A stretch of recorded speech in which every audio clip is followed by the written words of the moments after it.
Good morning, good afternoon, good evening, good whatever time of day it is. Thank you for tuning in to Conversations with Dr. Don. The show is produced and broadcast from Portland, Oregon, USA. And for your first-time viewers, Conversations with Dr. Don is an ongoing series of one-hour standalone talk shows where I interview interesting people like most of you out there, but who they are as unique, one-of-a-kind individuals and about whatever it is we've decided to talk about. And my guest this evening is David R. Gray. And we're going to be talking about U.S. healthcare, an even bigger problem. An even bigger problem. That implies that there are other problems, but we're going to focus on that one this evening with David. And welcome to the show. Or Dave would be fine. Dave, okay. Yeah. You can call me Don. I prefer the informal version. Yeah. How you feeling right now? Okay, good. It's a new experience for me, but I've been looking forward to it. You said good looking? Who said you were good looking? Nobody recently. Okay. Yeah, I'm glad you're on the show. I'm looking forward to this. We're going to have a good time because you have a lot of books and stuff to talk about, and knowing you're very well prepared. You're also a singer too, aren't you? I attempt to be a singer. All right, we'll get to that later on. Okay. All right. So, we're going to talk about healthcare in the second half of the show. The first half of the show, we'll talk about who you are. If I were to ask your best friend, who is Dave, what would your best friend say? Be your best friend. Say, Dave is what? Makes a sigh, huh? That's a tough question. I've heard you ask other people and imagine what I was going to say, and I don't have a very well prepared answer. But you have a best friend, don't you? I don't know if I have a best friend. I have pick one. A friend. Okay. I may veer off into what a kind of person I wish I were rather than what I actually am. No, I want to hear the opinion of your best friend. Okay. Stop running away from me. All right, Don, if you insist. I do. And you do insist. Yeah. Well, I'd say that this guy is interested in a lot of things and tends to get obsessed and pursue those interests, and I think I will demonstrate some of that later. Mm-hmm. I tend to get bored with idle chatter. Anyway, but does your friend know that about you? Yeah. Yeah. Okay. I'm going to let you alone. If it's a topic I'm interested in, I can go on and on and on. And sure. So. Yeah. And I think that as far as sort of ideology, I'm mostly a Democrat, but I consider myself a pretty independent thinker as far as politics goes. And my wife and I don't quite agree on that. She's somewhat to my left on that. I have a similar problem. So when and where were you born? I was born in Philadelphia in 1937, and lived there through college. And then I lived in a bunch of different places. Okay. Anything significant about your racial or national or cultural heritage that's worth repeating for the viewers? Maybe very briefly. My mother was Jewish, but just sort of nominally Jewish, and not a practicing Jew. My father was, I think, a Christian of some kind, but I never heard about religion in our house. Really? And so as I matured, and still am maturing in that process, I came to understand or try to understand how some people cling to a faith that to me has no rational basis at all. It's a fascinating subject. By definition, rational belief system, and never mind, I'm getting to my humanism. Okay. So you have a religious preference nowadays at all? No, I'm a non-faith person. If you ask me if I'm an atheist, I would say yes. Mm-hmm. But if I may add this, Don, I'm also the member of an organization called the Interfaith Council of Greater Portland. Uh-huh. which is composed Good of organization. people of various religions, various churches, and they're all by definition very tolerant and accepting of people with other beliefs, or they wouldn't be in something called an interfaith council. Of course. And they seem to respect me and like me, and I return the favor. So I am quite accepting of people who do have faith. You know something about humanism? Well, I know a little. You may know more than I do. I don't know about that. I'm a member of the Humanist of Greater Portland, a local chapter of a national organization called the American Humanist Association. You're more than a member, aren't you? Well, yeah, okay, if you insist. I'm on the board like every tax-exempt organization. We have to have a board, and we have a 5-member board. Yeah. Right, this year I'm the co-president. This year we have 2 co-presidents, which has worked pretty well. Uh-huh.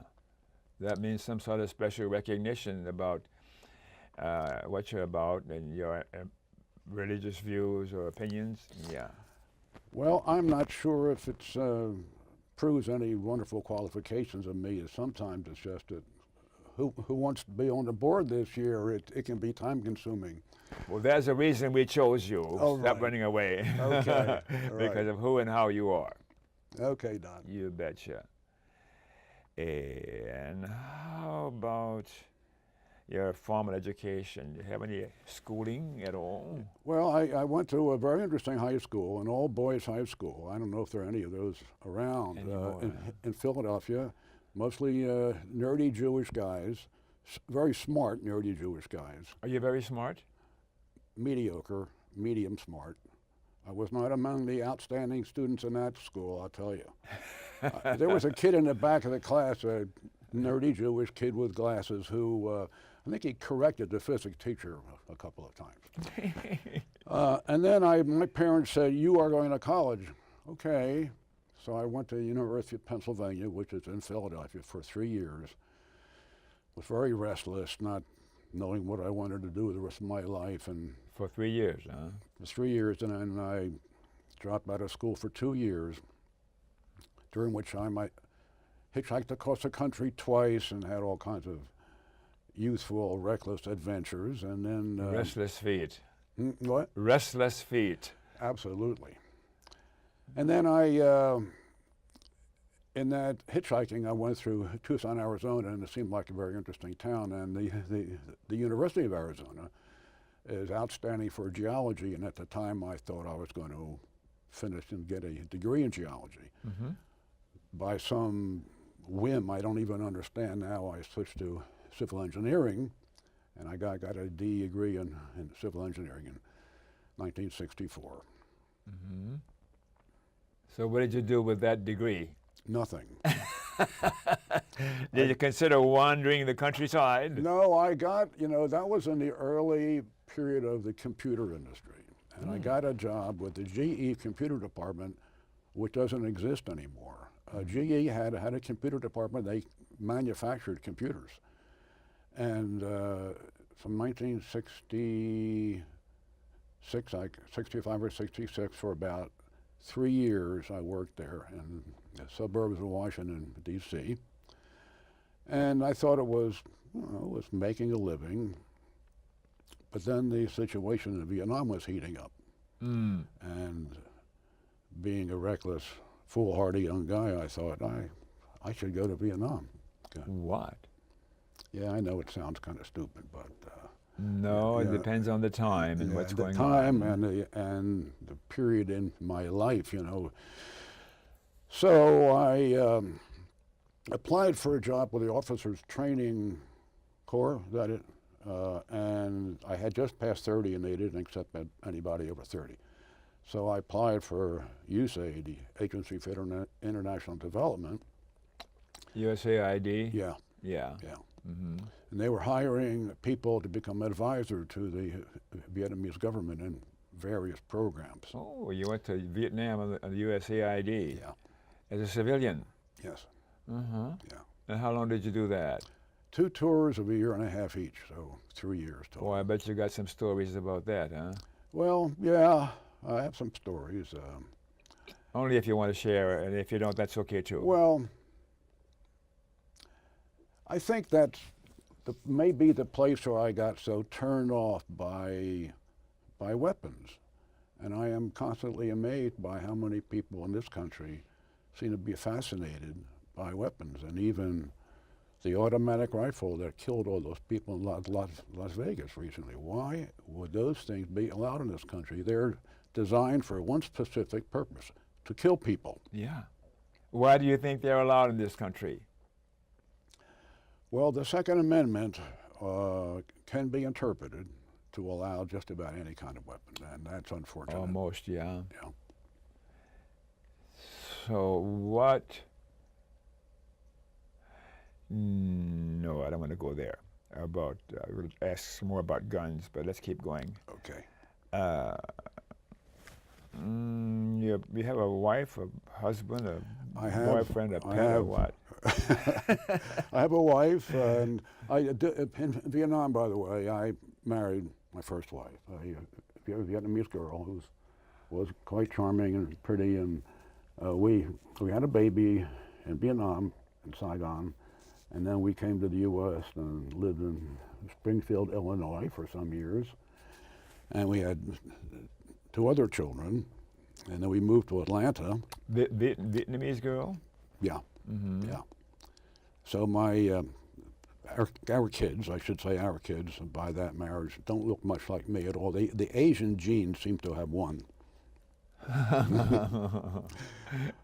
But they are fantastic kids. The marriage was not so great, so we got divorced in 1984, I think it was, and this is unusual. I got custody of our kids. Really now?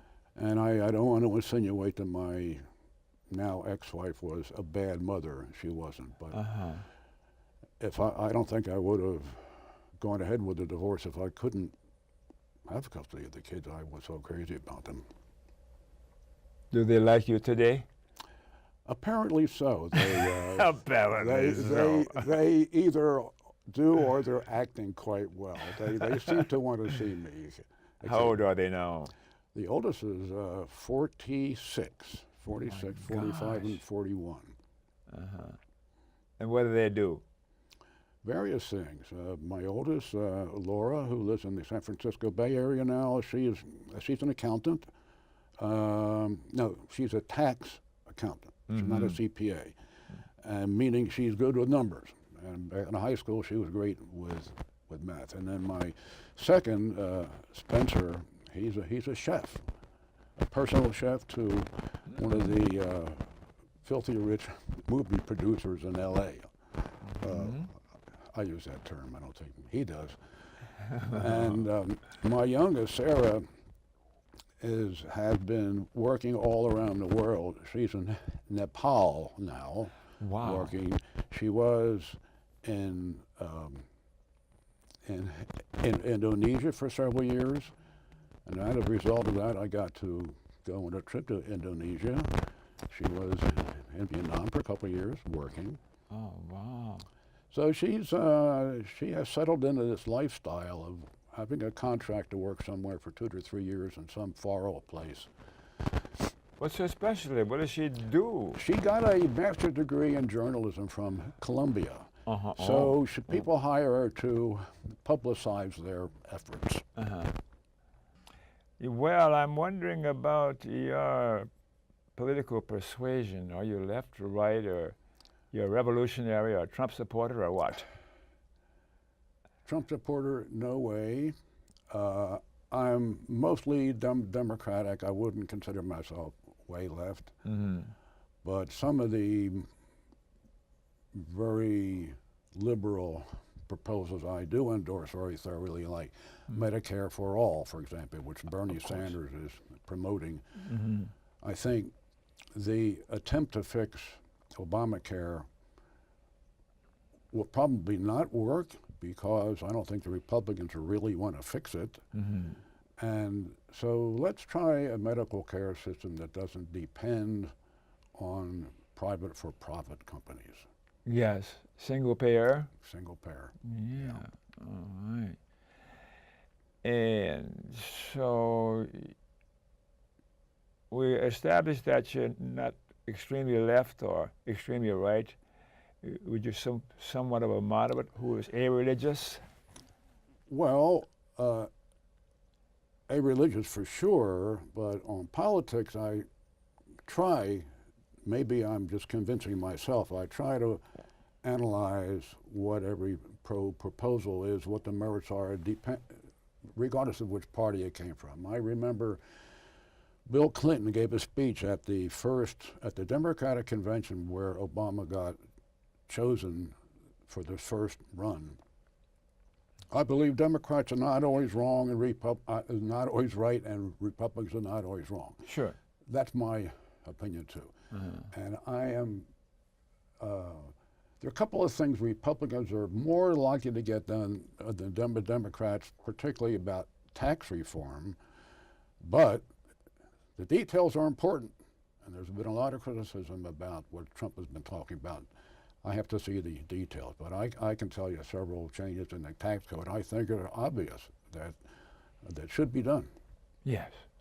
Well, you know, it occurs to me right now that we had a bit of a glitch a moment ago and we stopped the recording to fix it, but I forgot to ask you about your present-day wife.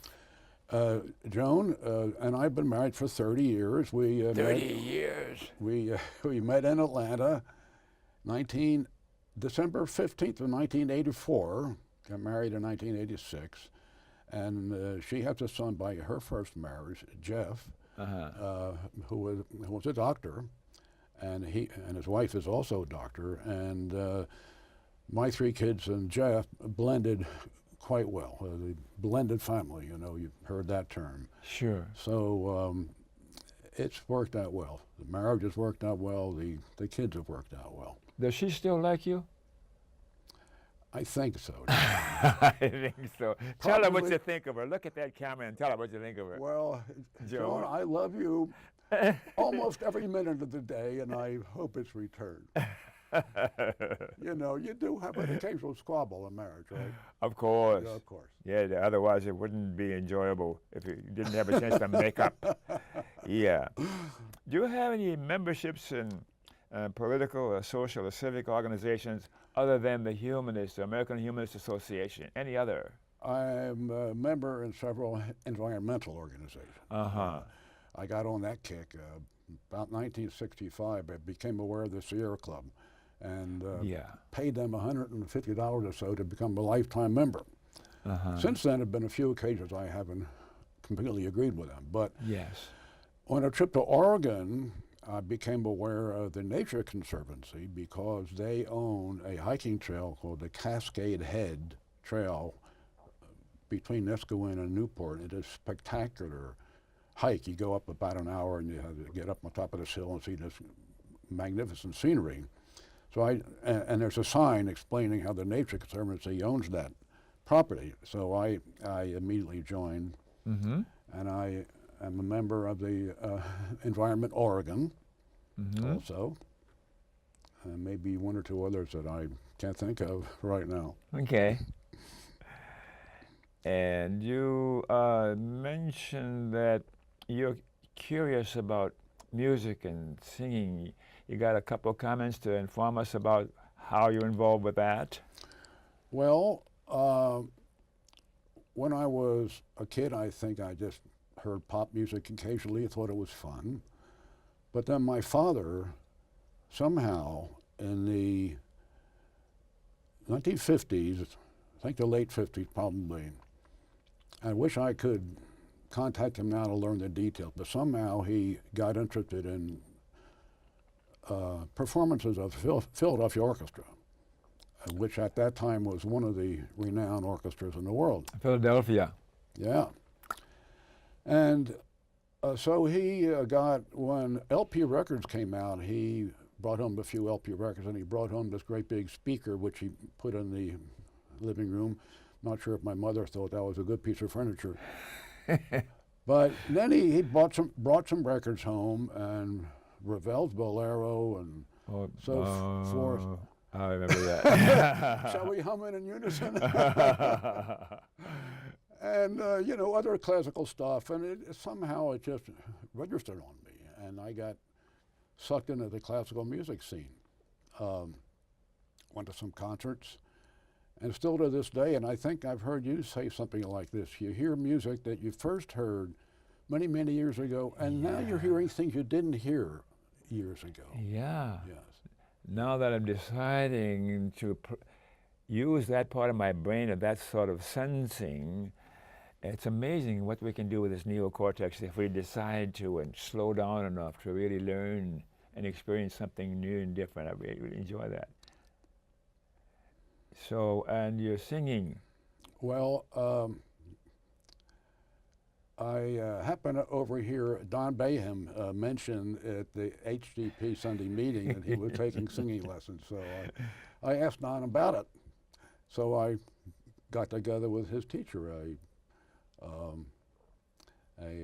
Chris, and she was great. And my summary of Chris Jones. My summary comment of her was she has just the right balance between encouraging and scolding. Yeah, that's Chris. We love you, Chris.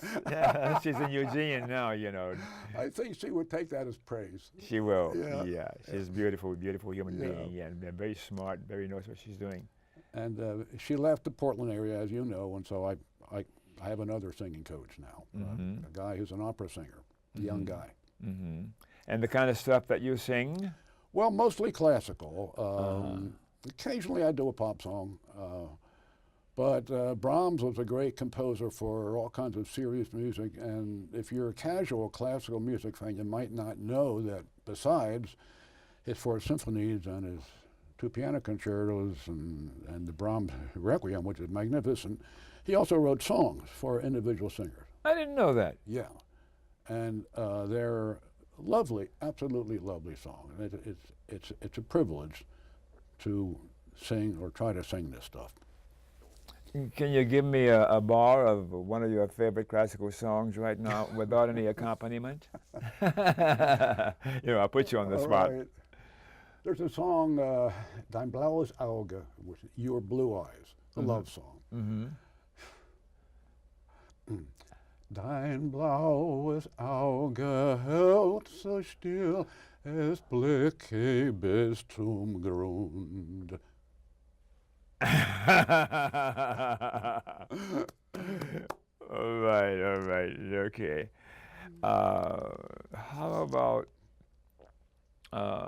persons from the past or alive today that you look up to or looked up to? Any names come to mind for you? I think my parents were excellent parents. Really? Both of them. Their marriage was rather strained, I came to realize in later years, but they were both parents who gave me a lot.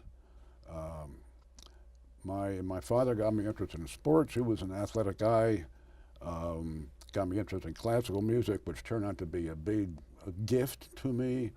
My mother had been a teacher, a grade school teacher, and was very particular about self-expression and about using the right word and correct grammar. That may be obsolete, that sort of attitude now. Anymore. Not with electronics and stuff and everything at your fingertips. Yeah, right, 140 characters. So, no, I don't know, whatever it is. Yeah. So you look up to them and go ahead. Quite a bit. I have one older brother who's really a brilliant guy. He's a sort of a nerdy science sort of a guy, and I once commented to him as a compliment, I think between the two of us, you got 60% of the smarts and I got 40. He said, no, it was 70-30. Thanks a lot, Steve. I think it was a joke. I think yeah. Anybody else other than family?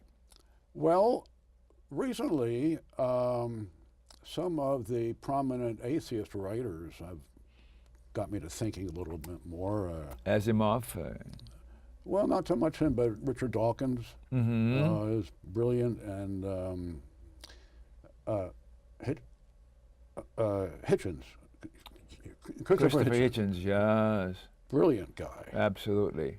And he doesn't just, if he takes a pot shot at religion, he supports it with thorough examination and shows where religion in many situations has done more harm than good.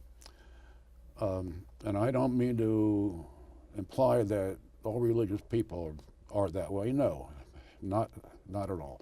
There are a lot of religious people who do good things for reasons which may be somewhat different from a reason I would have, but they do good, generous, charitable work. So here's a teasing question.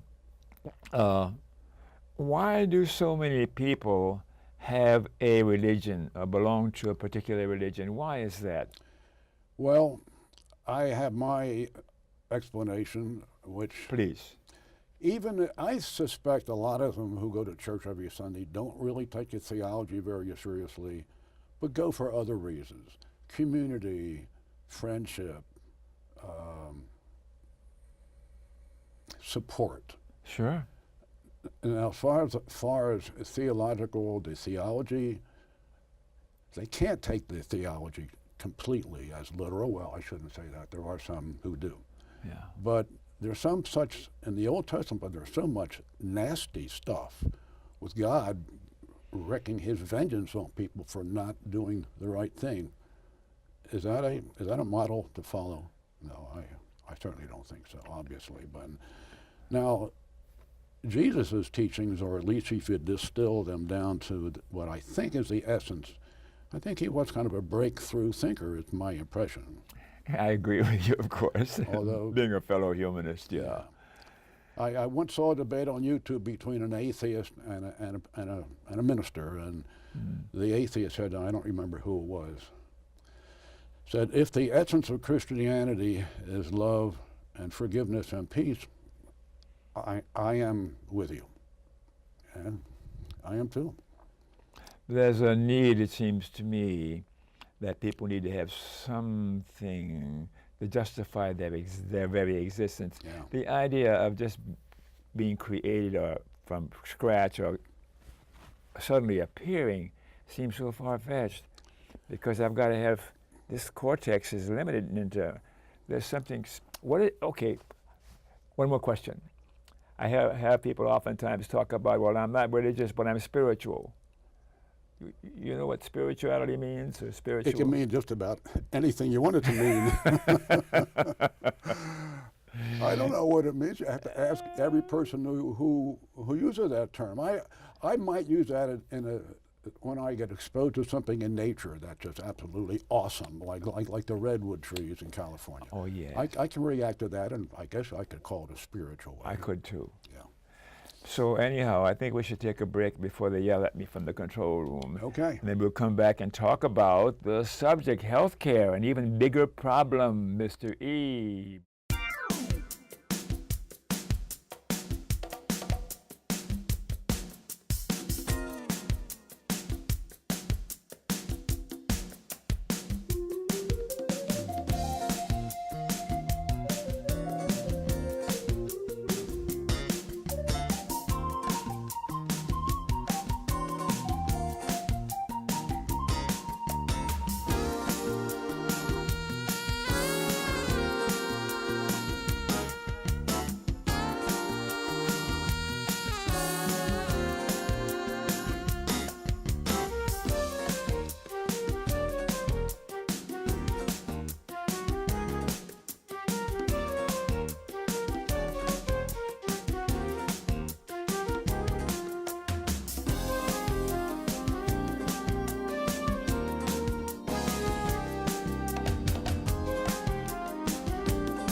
So let's go with the second half of the show, where we're going to talk about U.S. healthcare, an even bigger problem. Now, when you came aboard, you had a ton of books in your arm, and I think we need about 14 hours for you to talk about all of those. But anyhow, I got a few questions for you. Okay. Okay. Just recently, I was watching the Ken Burns series on Vietnam, and I've been a political buff all my life, and I was very impressed with his treatment of that. And all of his stuff, Ken Burns' history is just powerful. So it was on my mind when I was preparing, talking to you about this show, and I planned to ask you about what was your experience in Vietnam? What was it like? Any comment at all? One or two or three or four comments? Well, okay. Very briefly. Of course. Very interesting experience. I was an advisor in a program that was designed to try to persuade the VC, the Viet Cong, the communists, to come back to the government side, and they would be forgiven their sins. It was a good concept based on something the British did in Malaya when Malaya was a British colony. But let's not just try to kill them all. Let's try to get them back on our side. Sure.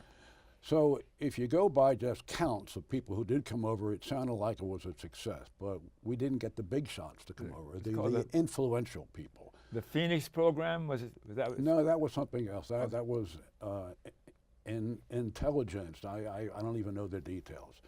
Our program, in every province we had a camp, and when these guys would come back, they'd be put in this camp for 60 days, I think, and then if everything was okay, they'd go back to their families and everything would be fine. Great idea. But when I went over there, I was just this adventure-seeking young guy. Sure. Without really analyzing it, the geopolitical implications or anything like that. But by the time I left, I realized our involvement here was a mistake. Okay. All right. So you haven't watched the Ken Burns thing yet? I only watched the first episode, and it was quite well done. I should see the rest of it. All right, let's move on to the next question. Why did you become a vegan? And I was watching something the other night on television, and it's gotten quite a stir, talking about meats and all kinds of stuff going on in our diets today compared to being a vegan. But apparently there's a lot of strong sentiment for looking at the stuff we're ingesting by way of nutrition, and if we were to go vegan or near vegan, we'd probably have a more decent life and existence. Okay. Well, I'm going to start my speech, Don. Cut me off if I go too long. I will. Okay.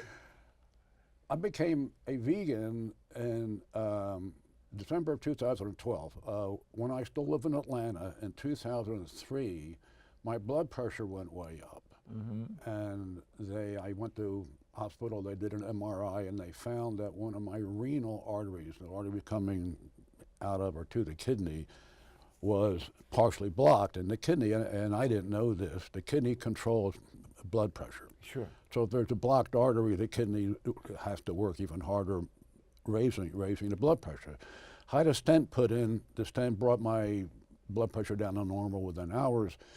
And ever since then, I have been checking my own blood pressure at home. I bought a blood pressure monitor, and I did that for... I've got one too. Yeah. I'm not surprised you get to a certain age and you start monitoring your health. So after about 11 years or so, I decided that I should digitize this data rather than writing it in a little notebook. So I went back to page 1 of the notebook, and there was I written a comment in there I completely forgotten about. I had asked a doctor who I saw shortly after I had the stent put in, how can I minimize the possibility of a recurrence of this kind of thing? And he had suggested to me, and I ignored it at the time, you might try the diet that's being promoted by Dr. Dean Ornish. So, having read that, I thought, well, that sounds very interesting. So, and I did digitize all those notes, all those entries, by the way, but I went to a bookstore and found a book by Dean Ornish and another book that seemed even more interesting, which I guess it's time for me to get out a couple of my books now. Sure. This is just a small sample of the books I have on this topic. I tell you, when I get obsessed, I get obsessed. We have something similar in that regard. All right, here's one of the books by Dean Ornish. I'll hold it up. Okay. And apparently, we're not going to have time to talk at any length about what's in all of these books. I just want to mention the books in case anybody out there is interested. The other book I saw that day in the bookstore was Joel Furman's Eat to Live, catchy title rather than Live to Eat, Eat to Live. Okay. And then Joel Furman has written several books after that, one of which, The End of Diabetes. He's an MD. Oh yeah, he's an MD, and he and all these authors provide lots of notes with the information about the research studies that support what they're saying. Mm-hmm. This book has become quite popular lately. How Not to Die, another catchy title, by Michael Greger, Dr. Michael Greger, and he has a very interesting website called nutritionfacts.org. Are these the guys all vegans? Oh yeah, although let me get to that in a minute, whether they use that term. Uh-huh. This is another very influential guy, Colin Campbell, the China study. I may have a minute to get to that later. And this is Dr. Esselstyn, who prevent or reverse heart disease. So I'll put the books down for now, but I do want to just mention very briefly, Ornish and Esselstyn both had patients who, when they put them on a very strict diet, they reversed their cardiac disease. Dr. Esselstyn, he was a heart surgeon at the Cleveland Clinic, and as the years went by, it bothered him how so many of the people he operated on had recurring problems and came back for more surgery. So he got interested in how can we prevent this disease in the first place. So he became interested in what these authors tend to use this term, whole foods, plant-based diet, not vegan, because vegan just means avoiding all animal foods. Okay. You can be a vegan and eat Oreo cookies all day. Is that a healthy diet? No. But whole foods meaning minimally processed. If you're going to eat bread, eat whole grain bread rather than white bread. And you can eat meat too. If you're going to be strict about it, no. Okay. No. Okay. And they are strict to varying degrees. Now, Joel Furman says, restrict your diet to animal products to 10% or less. Sure. And I do eat a piece of chicken 2 or 3 times a month. I eat fish. I eat fish probably a little more often than that. Never eat beef, never eat pork, and hardly ever eat eggs. So you said, why did you become a vegan? I wanted to give you my standard answer. There are 3 reasons: personal health, environmental consequences of the animal food industry, and you feel sorry for the animals. My 3 reasons are in that order. I find it kind of hard to feel sorry for beef cattle, but it is an ugly business. It really is, and they're all kind of ugly. Dairy cows, if they give birth to a male cow, they kill it because it's not going to be of any use to them, and it's stuff like that. However, personal health is really more important, and so many people in this country and other affluent countries have unhealthy lifestyles, which makes it more likely than necessary for them to get diabetes, have cardiac disease, strokes, and so forth. Well, from what I've been learning lately particularly, it seems like there's evidence that suggests the average American's diet is not very healthy. You can do what you're suggesting with this whole food sort of a thing. And look, I think there's good data that says that animal protein is not the healthiest. Yes. So my wife and I have agreed, we just watched this the other night, and we're going to be moving in that direction. We're not going to go as radical as the piece we saw, but we're going to be moving in that vegetarian direction. and I'll report back to you. Okay. 5 years, huh? Yeah. 5 years. In another couple of months, it'll be 5 years. And it's been a fascinating experience. And I do want to hold up one other thing here. Mm-hmm. National Geographic, I don't know if your viewers will be able to see this clearly, but this is a graph from an article they published in that has 4 environmental costs of raising beef, dairy, pork, poultry, and eggs, and land, feed, water, and emissions. Well, beef is far, far, far higher than all the others put together. So if you're an environmentalist, stop eating beef. This is Okay. pretty hard to do something with this. It's too busy. So you better talk about it. I understand. It is. But I'll just summarize by saying that the environmental cost of the beef industry is rather extreme. So, and you eat fish? Yeah. I have an addiction to Trader Joe's tuna and olive oil. That's one of my favorite meals, with potato, with turnips, with any darn thing. Well, that's pretty good. I think it sits pretty well with me. Yeah. I've got particular food sensitivities and allergies and Yeah. like that, and plus major surgery many years ago. Yeah. So I've got to be extra careful in watching what I eat. And occasionally I cheat and get away with it, and then the next day I try it again because I got away with it yesterday. No, I should rarely have stuff I'm not supposed to eat. But this is a constant battle going, because the things I love most of all are the things I'm not supposed to eat. Well, let me mention one other thing, Don. Yes. Because if I try to proselytize somebody and I say, you really should go on this whole foods plant-based diet, most of them will say, no way. Even if it would help their health a lot to change diet, because it's very hard, or people think it's very hard to change their lifestyle. And it is for many people. For me, for some reason, it wasn't terribly hard. And the thing that surprised me was I didn't really crave the foods that I gave up. Cheddar cheese, for example. I used to love cheddar cheese. Oh, yeah. I don't crave it. I can't go near it. I can't do dairy at all. And you can drink milk?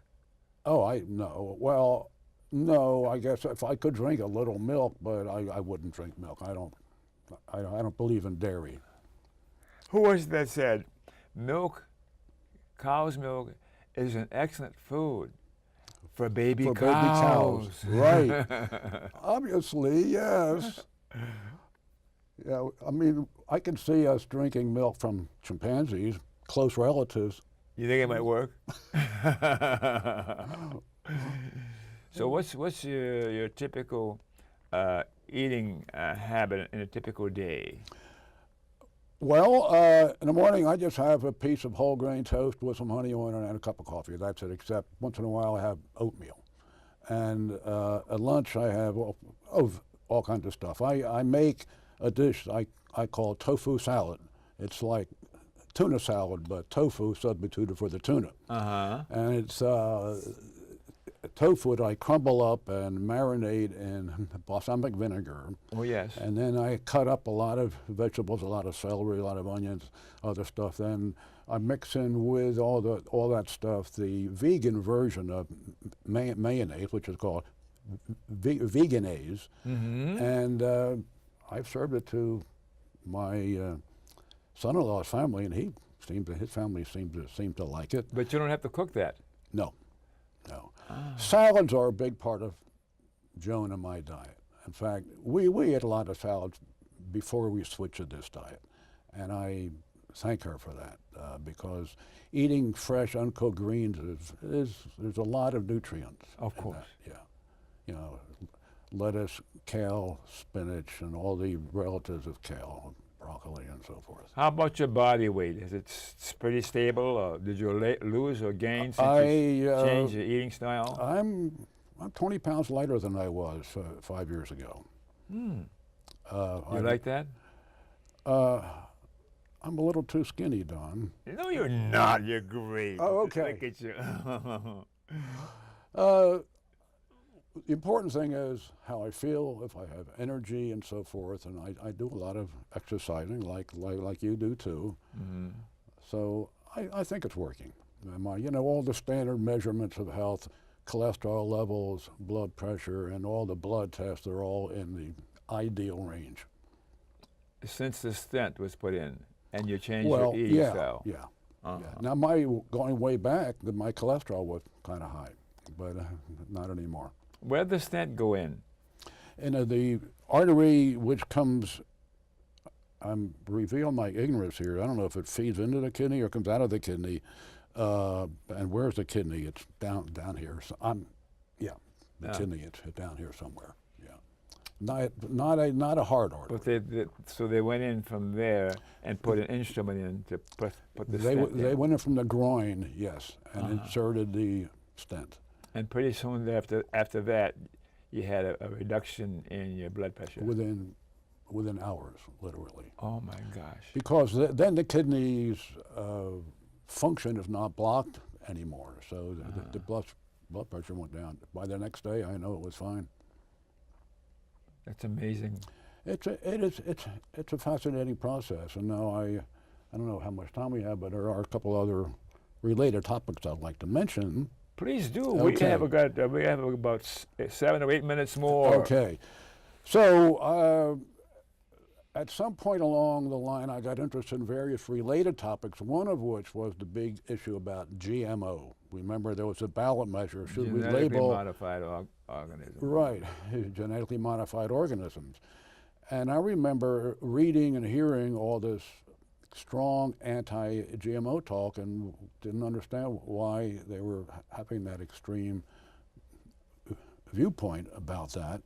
And I remember thinking, well, so what if a gene is introduced from some other unrelated species? If it gets the job done, if it elevates the nutrition or makes it a higher yield for farmers, why should they worry about it?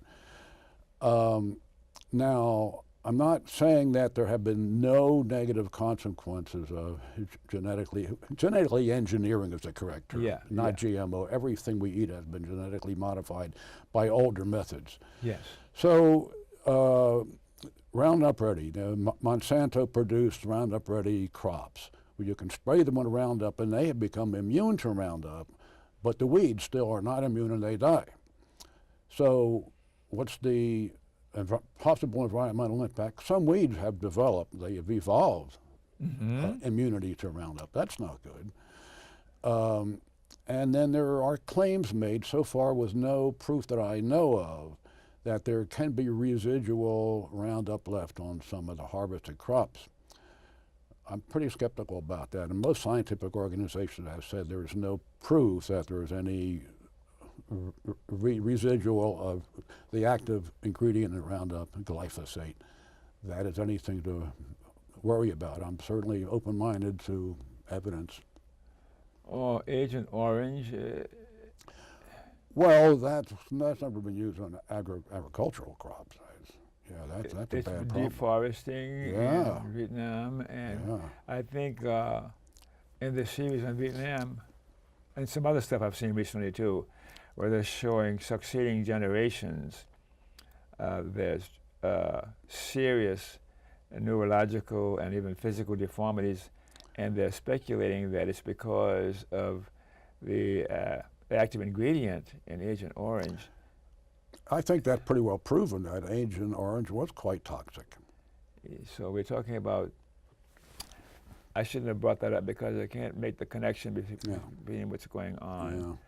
But I think we're playing with fire when we're talking about interfering in the natural process of life, whether it be in animals or plants or beef or whatever. We're getting too close to playing God, so to speak, and I think we're going too far. Well, I could go on for more time than we have left on about this, but I just want to comment that some people, the anti-GMO people, think any genetic engineering is bad, should be banned, but they don't know what's going on. For example, the papaya crop in Hawaii was failing because it was infected by a virus. Some geneticist in Hawaii made a genetic engineering change which made them immune to that virus disease, and the papaya crop was saved. The nutritional content was not changed at all. So why would anybody object to that? I would like to know. I think there's enough evidence to suggest that interfering with the natural order of things as far as the genetic makeup of plants, it can be affected. I have no evidence, so let me stop that. Well, but we have, by crossbreeding, selective That's breeding, different. we've been well, it's a different methodology, but the end result can be the same. You know, farmers and agricultural people are always crossbreeding various varieties of, let's say, wheat to find the most disease-resistant wheat. Yes. I have met a guy at Oregon State University in Corvallis who was genetically engineering wheat to make it more resistant to diseases, which is a serious problem. I don't have any problem with that. Disease resistance, enhance the nutritional quality, why not? The other example I just want to mention is something called golden rice, which was a genetically engineered form of rice to incorporate it in a little bit of beta-carotene, the nutrient that becomes vitamin D in the body, I think, yes. And it made the rice look slightly orange in color. And there was a test plot in the Philippines. Some anti-GMO activists came and they destroyed that crop. The benefit of that would be there are many poor people in the world who get almost all their calories from just stuffing themselves with rice. And the result of inadequate beta-carotene in the rice is blindness. So why object to genetic engineering that would drastically reduce the incidence of blindness in those countries? Well, I think if we would remove the profit motive in what we're talking about now, then I can more likely trust the research and what they're doing with terms of genetic modifications. But when the profit motive is involved, then I can't trust what they're doing in this area. Yeah, but not all the research is done by big companies like Monsanto or Bayer. There are some, in fact, I think the papaya genetic engineering was done by somebody at a university there in Hawaii. It was not to make him money. I'm sorry you mentioned that because what part of my regular diet is papaya, Hawaiian pineapple, Hawaiian papaya. And just today I had Hawaiian pineapple at 3 of my meals. I have about 4 or 5 meals a day, you know. Oh, yeah, right. Well, if you're worried about the papaya, it probably is genetically engineered papaya, but you don't have to worry. I'm not listening to you. Because I love the taste of it anyhow. Yeah. And you know something I discovered many, many years ago was that if you eat papaya, it comes out in your sweat later on. Really? Yeah. I didn't but know the next that. day, yeah. And a person who that close to you physically can smell it. Well, I haven't eaten papaya for a long time. That's an interesting fact.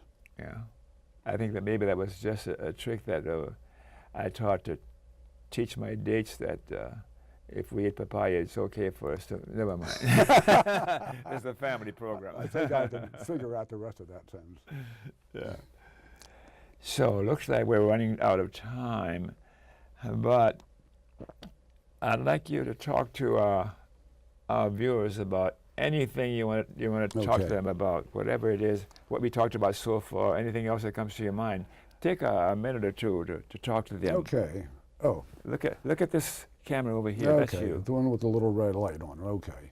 Yeah. Well, if any of you are interested in the subject of nutrition and its effect on your health, and for example, you're overweight and you want to diet, there are so many diets out there that just do not work long term. The calorie counting diet, nobody can stay with that.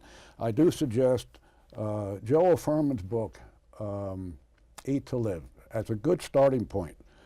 And if you, and he will tell you in the book that if you want to try this diet, it'll take you 2, 3, 4 weeks to forget about what you used to eat all day. Well, not forget about it, but stop craving it. So there is an adjustment period, but it can be done. And you eventually will, if all goes well, you will adapt to these new foods and think they're just tasty. I have learned to like foods that I never used to like. Beans, for example. Cooked beans, very nutritious, healthful food. And eat plenty of spinach. But Popeye was right.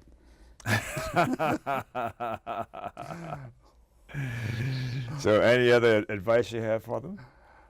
Okay. Okay, the second book I'd recommend is the one I held up a minute ago, Dr. Greger's How Not to Die, catchy title.